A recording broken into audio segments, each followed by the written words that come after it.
Hi, and welcome back to another episode of That's the V, where we ask what is and uncover the reality of the fashion industry, one conversation at a time. Today's topic is what is the reality of owning a fashion boutique with fashionista and boutique owner Gesuina with Gal Fashion.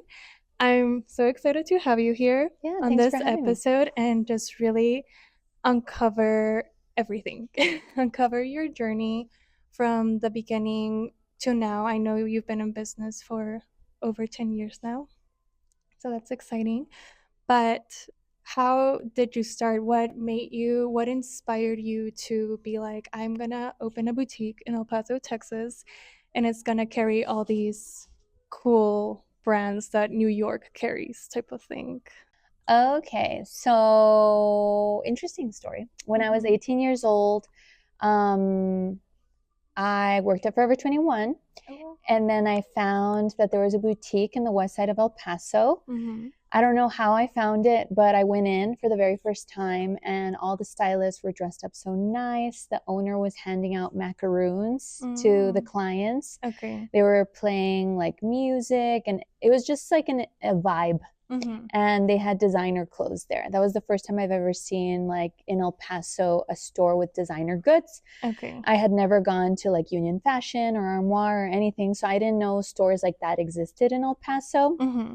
because I guess where I grew up on the east side, it was more like the mall. And Yes. so when I went into this environment, I was like, oh wow, this exists, like this is cool. Mm-hmm. And so I went back for an interview, and the owner didn't want to hire me at the time because I had zero experience Mm-hmm. in life, in anything and Yeah. everything. Okay. But I told her I would work for free until she decided to pay me, so I did an internship for her.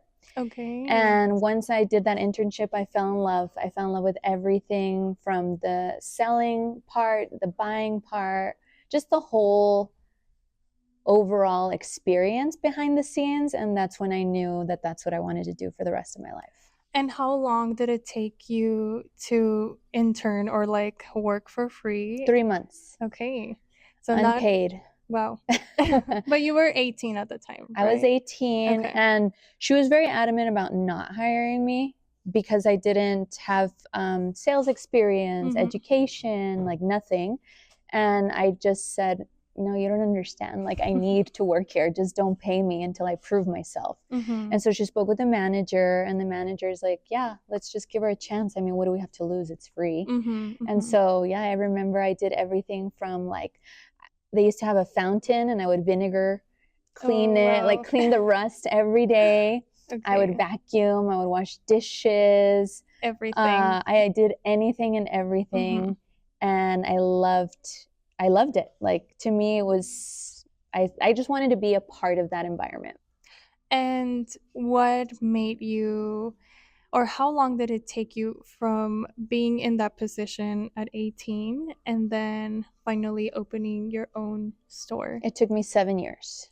Well, It took me 7 years of learning the business, interning a lot. I did an internship for buying because, again, I had zero experience and I was never going to be a buyer. mm-hmm. But I said, I will pay for my own trip to New York. I will do whatever it takes. Like, Yeah. just let me learn from you. Yeah.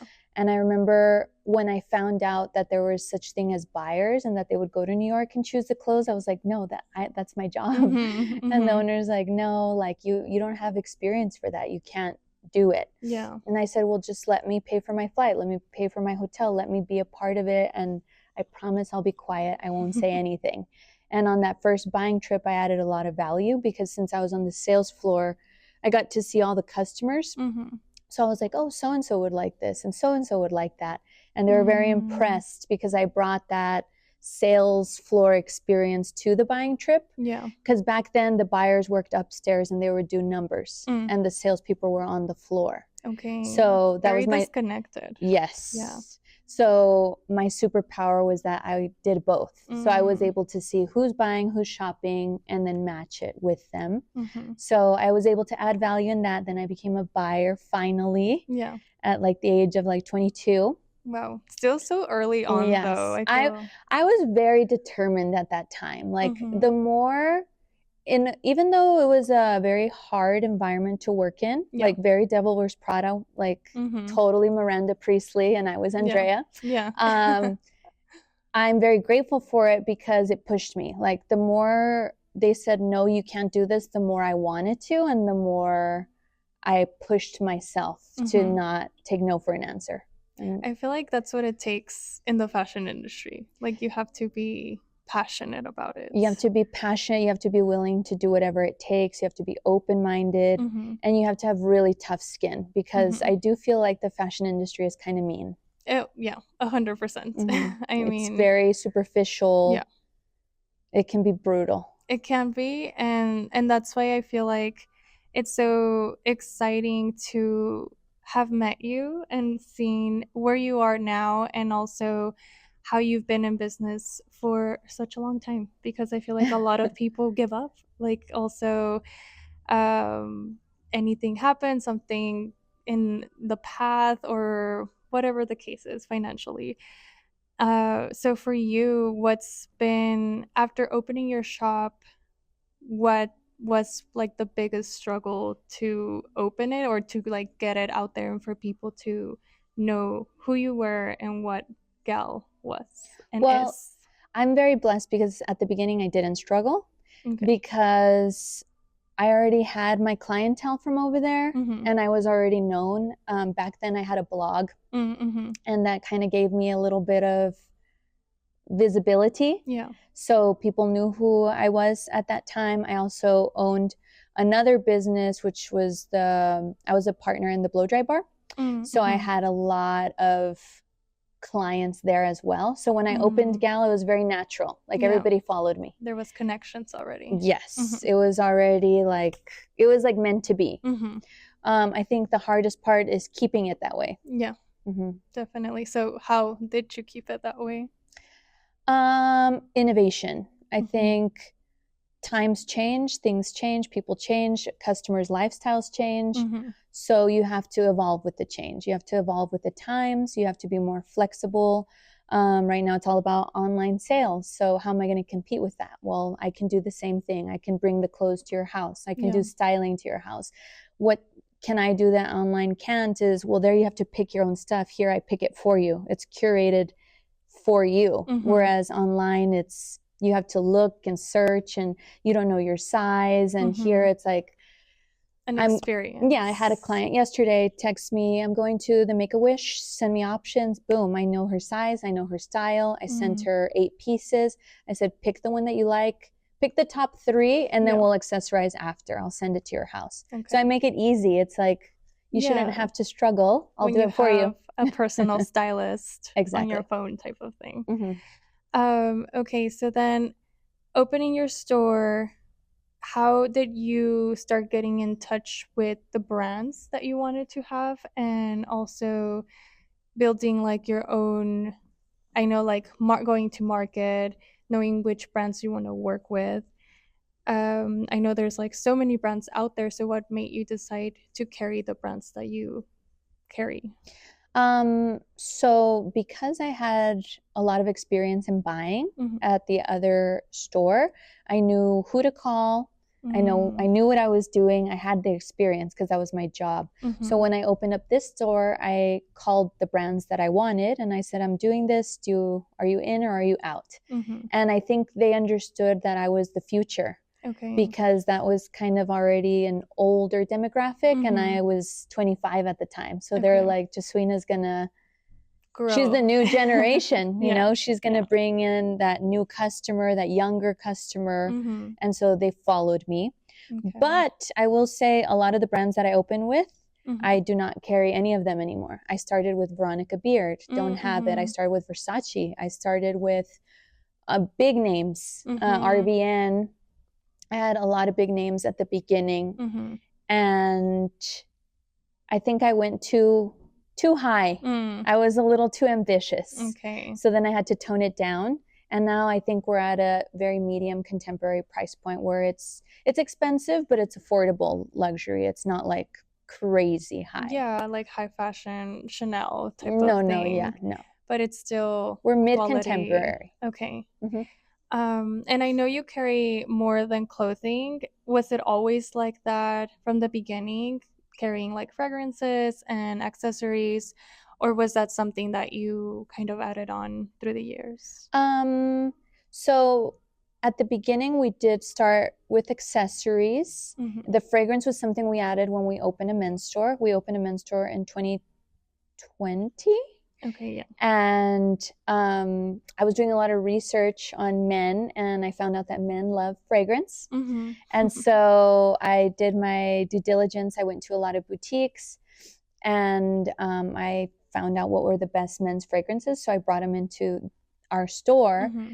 And when the male apparel didn't really sell, the fragrance did. Like that was the Hmm. one thing that was our bread and butter at the men's store. Okay. So when I closed it, I decided to bring it over here because I mean, anyone can wear fragrance. You Yeah, can be young, exactly. older, it doesn't, boy, girl, whatever. People like fragrance. So how was that journey of having all these experience with clothes, but then deciding, okay, now we're gonna do fragrance? How do you decide like what brands to work with as well in that sense? And is there also like a fragrance market type of thing? Mm-hmm, Because I feel like it's a little bit more of an unknown world mm-hmm, compared to the buyer market with the clothing and the brands. mm-hmm. So fragrance is definitely, it's a whole nother beast. Mm-hmm. What I like about the fragrances, we have their niche, Mm. so you can't buy them anywhere else. There's a difference between niche fragrance and designer fragrance. So designer Yes. fragrance is usually made of synthetics. It's usually toilette. It's usually water based, Mm-hmm. and what we have, it's all organic. It's oil based. It's gonna last longer. It's like a science. Like they Mm-hmm. they take their fragrance very seriously, Yeah. and it lasts on the body more than 12 hours, 26% concentrate. So our fragrance is definitely for a fragrance lover, Okay. but it's also affordable for someone who's interested in trying something different. Perfect. No, I love that you have just like different options of luxury in a way, because it's not just the clothing or the jewelry, but then there's also the fragrances Mm-hmm. and then the handbags. Mm-hmm. So I feel like there's like a little bit for There's everyone. something for everyone, for Yeah, sure. Mm-hmm. yeah. Do you think like bringing new things has allowed you to build a new clientele or open your current clientele to like different brands? So every once in a blue moon, I do something very crazy, like Mm-hmm. a fur show, a jewelry show, the handbag show that you were Mm-hmm. at, and it brings in a whole new person, which is Mm-hmm. exciting and different. But it's also so specific that it's not something that we continuously carry. It's Mm-hmm. more of like once a year type of situation, Okay. which I think is fun because then people look forward to it, they're excited about it. Yeah. So, yes, I do try to bring in, like the white party or our events, we try to Mm-hmm. bring in things that we won't normally carry to capture a new audience. And I feel like you've been in business for such a long time. Do you think you've kept that same clientele for all those 10 years, for example? Or do you think you've been able to target new people throughout the years? So has it been different, or have you seen like a jump of like the same people throughout? A lot of our customers are from the very beginning. They're Mm-hmm. OGs, they were Mm-hmm. here since day one, Okay. which is very cool to Mm-hmm. see. But a lot of our customers are also very new and developed throughout the gal fashion era. Mm. So I feel like there is the old boutique era where I kind of brought them over and converted them. And then Mm-hmm. there's the gal era where they started shopping here and then they were developed here. So it's a Okay. mixture of both. And a lot of the times, too, people fall off and you never see them or hear from them again, or they move. Yeah. Yeah. So it happens. Okay. Yeah, I was just like curious because I feel like I do see a lot of familiar faces Uh huh. in all the events, but I also don't know everyone like you do, and I will be like, I wonder like how often they've been here, or are they completely new? Is this something like they're Mm-hmm. discovering type Mm-hmm. of thing? Mm-hmm. What do you think really makes Gal stand out as a boutique, either in person or online, compared to any other fashion boutique? Well, definitely the curated selection. It's hand selected for the clients who shop here. It's Mm-hmm. not random. It's very strategic. It's very one of a kind. Mm-hmm. If you shop through the store, you'll see there's only two of this dress or one of this blazer. It's because it was hand selected for someone specifically. Mm-hmm. So if you're a customer here, you get the special treatment, you get that kind of attention. Mm-hmm. I feel like when you shop at big department stores, there's like 10 of everything. So Yeah. it's more of you're a number and we're just following the numbers. And here Okay. it's very special. It's very focused, Personalized. personalized. Yeah. So I think that's special. I think the brand, I know all the brands that we carry here in El Paso, no one else has them Mm-hmm. because I'm very specific about that. Yeah. If I even hear about someone else even inquiring, I'll be like, I don't want it. Like, I Mm-hmm. want to be the only one because that's why you shop here, right? Because you Yeah. want to be the only one. Definitely. So we're definitely exclusive. Mm-hmm. And also, I feel like we do a lot of community and nonprofit events. We're very supportive to our clients. It's like a give take relationship. Yeah. So, I mean, if you shop here, eventually you'll be asked to be Gal of the Week, or we do something for your business, or we like Mm-hmm. support each other and Yeah. women who shop here. So, it's more of a cultivated experience of Mm-hmm. friendship and clienteling. It's not just you're a clerk and you buy it and we never see you again. Yeah. Yeah. No, and I did see you post a little bit ago about how like in-person shopping is becoming a thing again, because I Mm-hmm. feel like it was losing its era in a way for a while because of the internet and online Yes. shopping. But I see it more and more, and even with New York Post about boutiques just being more of having that experience. Mm-hmm. But you, I feel like, have always had it. Yes. So I think it's just like a matter of people wanting to be treated how they want to be treated. Yeah, I mean, for example, our clients, we make an appointment. We Mm-hmm. have a sign for them. We Yeah. have everything hand selected and accessorized, and we're ready for them. It's like Mm-hmm. a one on one. They have champagne. Sometimes we'll even go as far as closing the store for you Mm-hmm. or opening on a day off or staying after hours to make it very special. Yeah. No, I feel like people that don't know Gal need to know about these things, Mm-hmm. because you need to experience that also. I feel like also as a woman, it's nice to have like, you know what, I want to shop Mm-hmm. and And just feel have like a pampered, day. and you Yeah. dress me. Yeah. So for you, what is your absolute favorite thing about having Gal? The buying trips, of course. Okay. Okay. I love going to New York. I Mm-hmm. love waking up early. I love walking the city. I love going to appointments. I like seeing all the trends. I like the relationships. I like seeing the models come out. I love the fashion shows. Mm-hmm. And then I like being like, oh, this is for so and so. Oh, this is for so and so. Oh, Picking out. yes. Like, Okay. that's for sure my favorite part.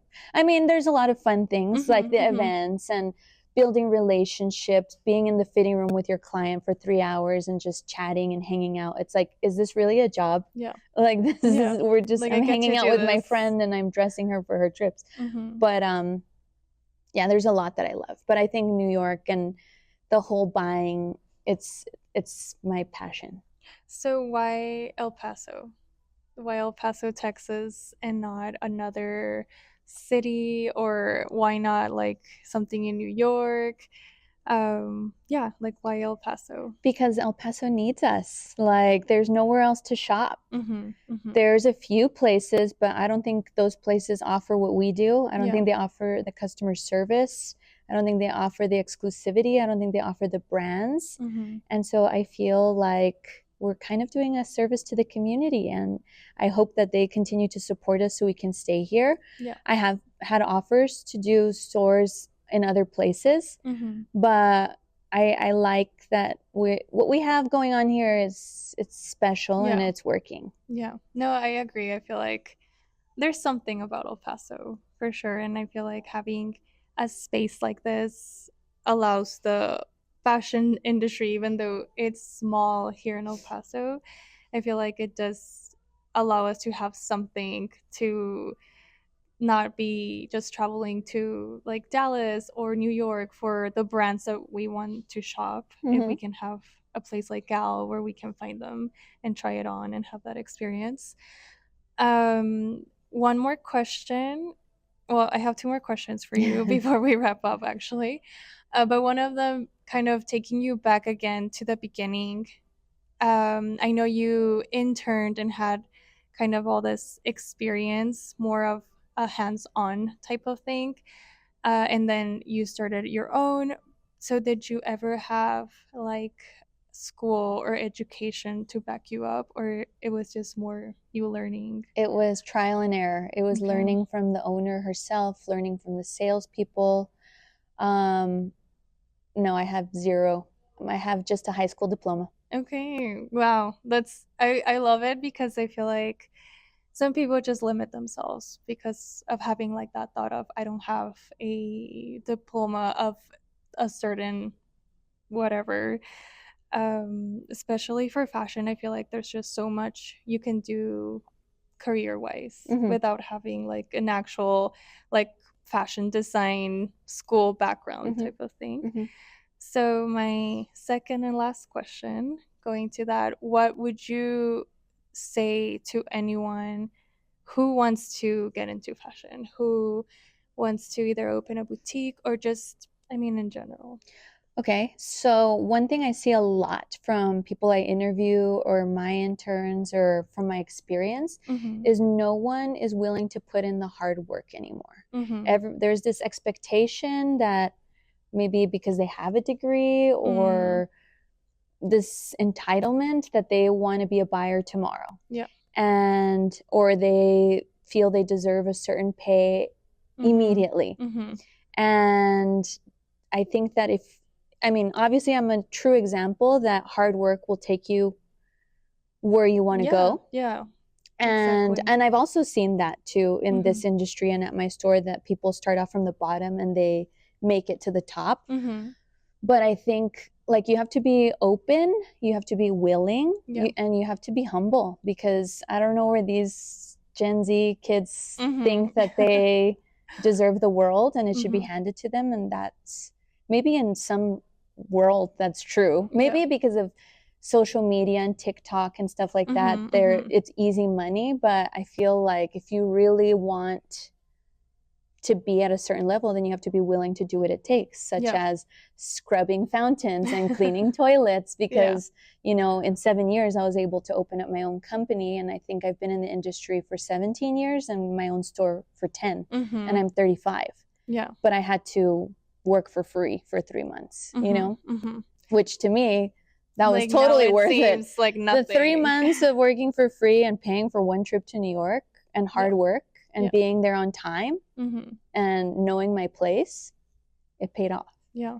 No, I love that, and I feel like that's ending in such a perfect note for this episode because I also see that I feel like younger generations trying to get into fashion, but it's like they don't know what it takes or how hard the industry actually is. Mm-hmm.